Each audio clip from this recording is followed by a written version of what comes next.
ọgazi amaka mma n'elu ụwa nke anọ mana ejiri ọgazi agọ mmụọ.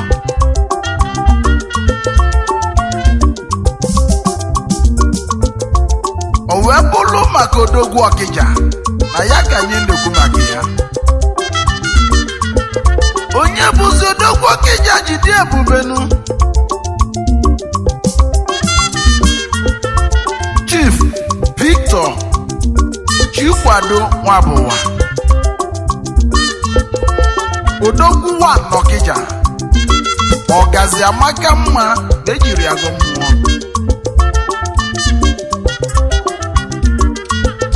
Obele nwa chi gozila gozinu o wee kpata ego oyibo nu bulu nata obodo ya nụ Chijioke kwube maka ya nụ ọgazi amaka ya. Obele nwa na chi gozi ya gozinu.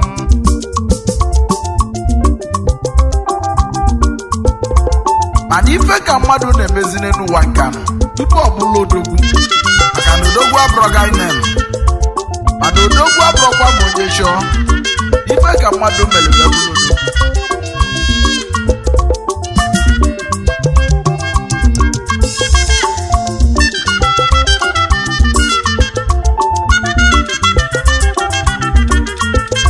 itubeli ugo n'isi n'ụtụtụ nụ na yika ụwa na-ekwuzi nụ n'enu ụwa nụ. Aga m akọwala ụnụ maka obele nwa maka anyị nwelinia nwayọọ nwayọọ na anyị na-abịa nọ maka na ife anyị ga-agba n'ụzọ erika. Mkpa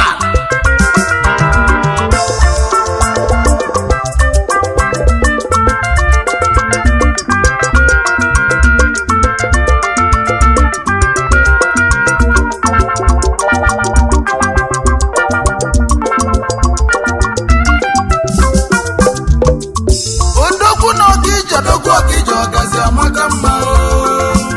Odogwu Okija ọgazi amaka mma. Odogwu Okija ọgazi amaka mma.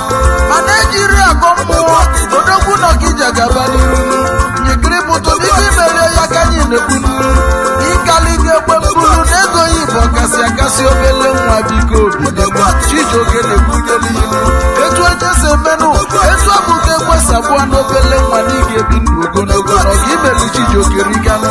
Chijioke kwube maka ihe gaba n'iru na n'anya na azụ na ka onye melige ji loti ya rue n'ụwa donu. Odogwu Okija ọgazi amaka mma. Obele nwa bili n'ụwa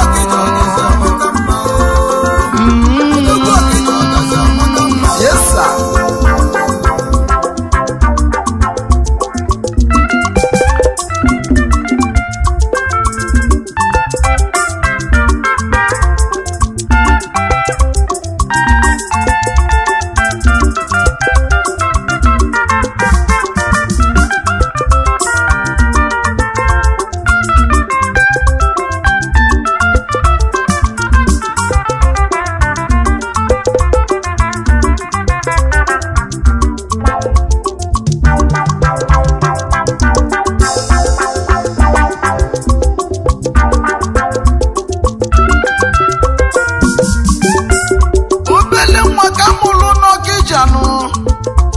Mana ebe obele nwa si bi ụwa nọ n'ụmụ eze agute n'ụba ụmụ onum n'Okija n'Osogo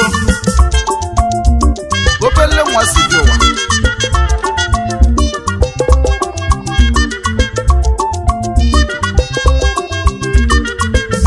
Ewezu obele nwa n'enu ụwa nọ obele nwa wee tonitenu wee bido n'ujebe akwụkwọ n'ọgwụba akwụkwọ wee kwụsịanụ wee jee bọọlụ oyibo nụ. Ọ bụ onye zụziri obele nwa n'elu ụwa nke a na ọ bụ ezigbo nwanne ya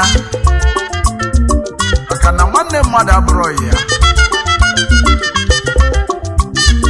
Chief Ezito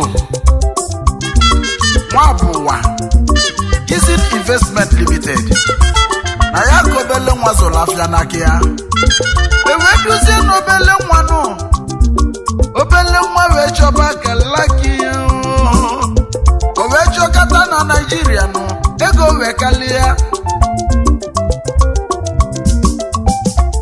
mana kọmpin kwuru kọmpin ka eji wee nwala ọgaranya.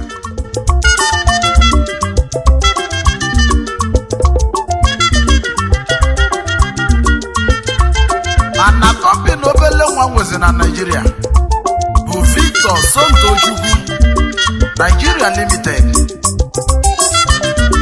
na ya ka o nwezi na Nigeria. eke wee kalizenu obele nwa jebe obodo oyibo nu ebe yiko jelibilinu na North Carolina na United States na America. ebe a ka obele nwa jezili kweshili.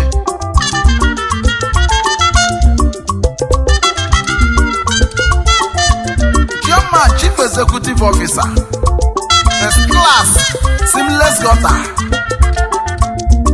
LLC na North Carolina na United States of America.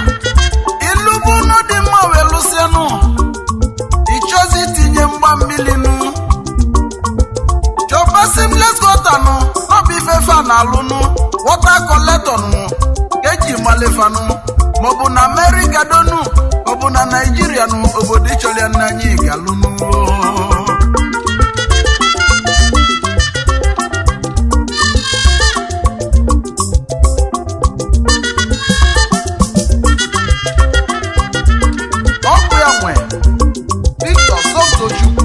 Nigeria Limited, Director First Class Dealership Automobile International na United States na America. aka na-ebunata moto na Nigeria. oji moto eme ọgọnụ onye ọma golu moto bunye Chijioke nụ Chijioke nyebi ekene nụ. mana ọ bụ na ịchọzigo moto na Nigeria jebezie na nọmba 35 Okafa na Jawo Estate. n'ụdị moto ọbụla ịchọrọ n'ụwa na ya ka obele nwa na-ele n'ebe afọ maka na ejiri ugegbekili mgbaka gbanaka ya ka m ji kpọ ya oji moto eme ọgụ. obele nwa gaba n'iru na ka ịlụ na anyị fụrụ anya ya ka anyị jikwa ume maka ihe mkpa amala.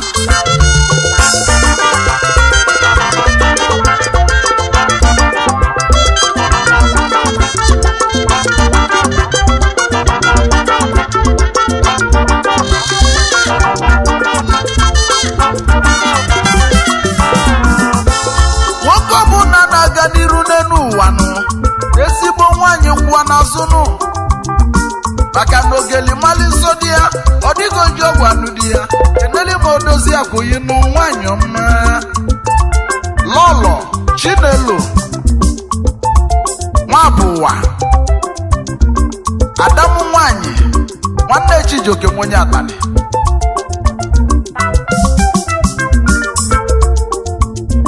Adoniha na Biribose Atani. Kenezieli mezigbo ụmụ ịnụ maka na nwugo na yugo n'ọcha. Chukwu gozilie n'ego n'enu ụwa nụ. Chukwu ji ọmụmụ chọọ ihe mmanụ ife a na-achọ n'enu ụwa nụ. Chukwu nyesili ya nchanụ. ụmụ nwoke nọ ka Chukwu nyeli nụ. Owolofu nwanyị tụgwa ya nụ igolive Victor Nwabụwa n'Igbo Odogwu gaba n'iru nụ.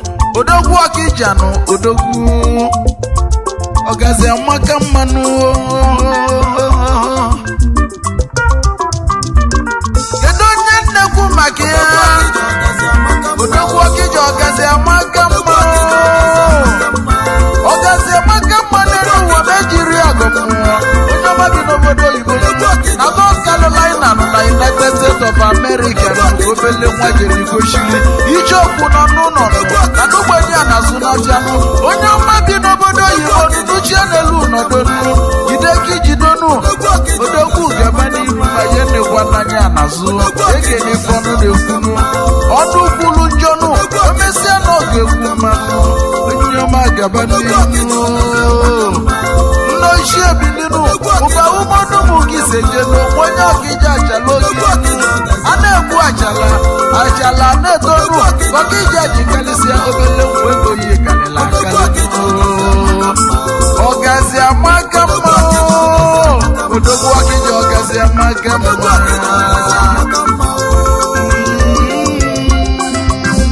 yes sir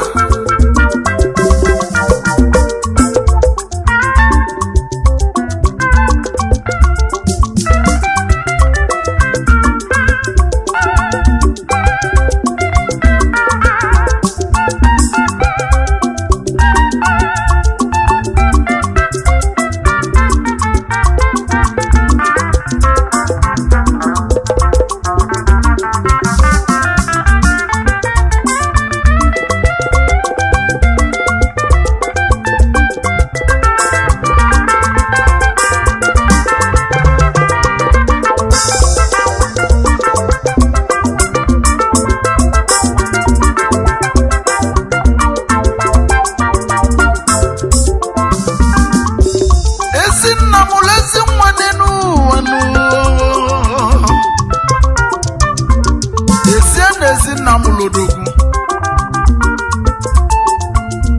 late chief Awayaga Nwabuwa Ọnụmba Awayaga Nwabuwa bilinu Ezinna Nabanu ụmụ ineloteghị nnu ọkwa fọma ọkpala Okija ọkpala Ụbahumonu Ezinna Naba aka na ibili ndụ ọma na 120 years Ezinna bili n'elu ụwa nka mana akịka ọma ya eli na ụmụ ya lụzọrọ ya eneziela ime Ezinne mụlụ Odogwu Chief Mrs. Katrina Nwabuwa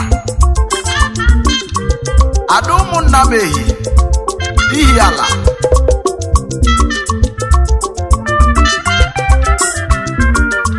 Ezinne biko bili na ọmụlụ nwa na-eli agwụ nwa ya ị ga-ebi ndụ ogologo iwelie filụta n'enu ụwa nụ Ezinne bilio n'enu ụwa nụ ọ sị mụke n'ụmụnne ya nụ mụke nnekwa ndị oyi ya nụ maka na ofu osisi edemọfịa n'enu ụwa nka nụ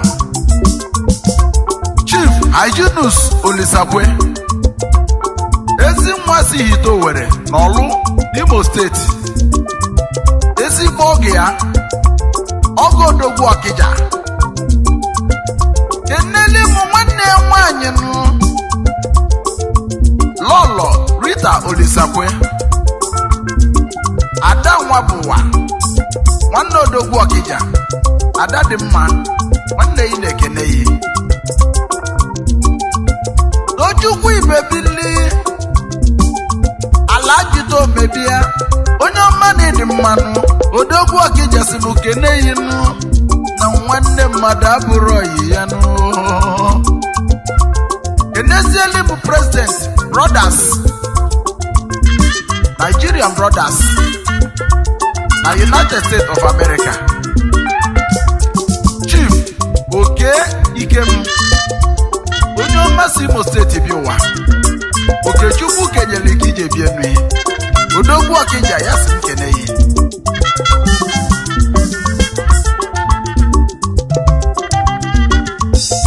ekeneze doyi ya nụ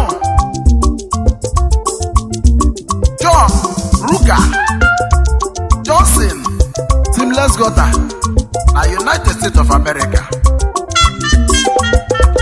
Desienu ama ezigbo ya na Pakistan ka o si eje onye ọcha mkpa ka anyị nanụ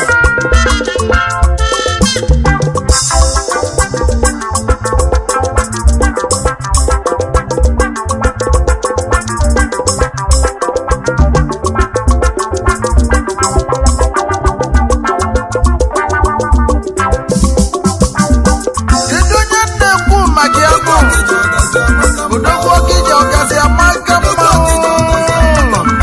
ebusi bala